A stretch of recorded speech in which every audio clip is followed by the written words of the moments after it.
Hello guys, এখন আমরা আমাদের বাড়িতে একটা সিক্রেট রুম তৈরি করতে চলেছি।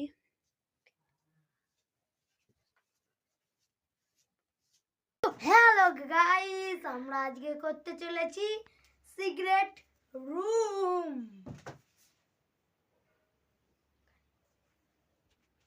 আজকের আমি আমার একটা কাকাকে বলেছি আমাদের সেই সিক্রেট রুমটা যদি 10 মিনিটের মধ্যে খুঁজতে পারে তাহলে আমরা তাকে 10 টাকা পুরস্কৃত করব, এবং যদি না আমাদেরকে এসে খুঁজতে পারে তাহলে উনি আমাদেরকে 50 টাকা দেবে।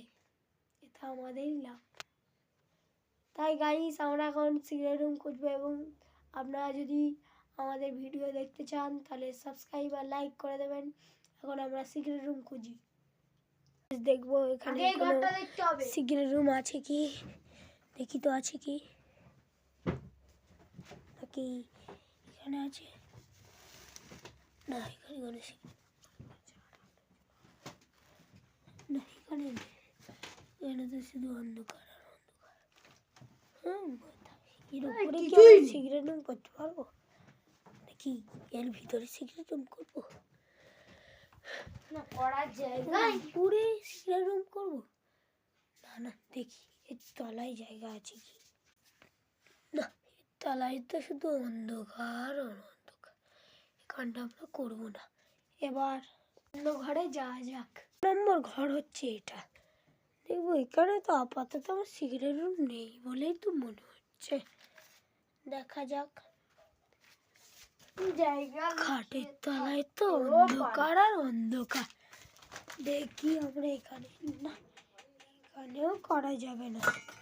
এখানটাই করা যাবে না, না এখানটাও। গাইস, আমরা 3 নম্বর ঘরে যাবো। যাওয়ার আগে আমরা একটু দাবাটা দেখবো, মনে মনে সিক্রেট রুম আছে কি। এখানে কোনো সিক্রেট রুম আছে কি না? এখানে কোনো সিক্রেট রুম অস্তিত্বই নেই। কিন্তু না, কিন্তু না, এখানে তো একটা সিক্রেট রুম আছে। দেখা যাক সিক্রেট রুম আছে কি। হ্যাঁ, একটা সিক্রেট রুম আছে। হ্যাঁ, এখানে একটা সিক্রেট রুম আছে। এই চ্যালেঞ্জটা যেহেতু আমি আর আমার ভাই করছি, এই জন্য এইখানে আমার ভাই লোকাবে। এই জন্য আমার ঘরটা আমি নিজেই খুঁজে নিতে হবে। ঘর এখানে আমার খুঁজতে হবে সিক্রেট রুম। এখানে আমরা আগের বারে সিক্রেট রুম করেছিলাম, তাই এবারে আর করবো না। দাঁড়া, এটা কি? এখানে আমি সিক্রেট রুম করতে পারি।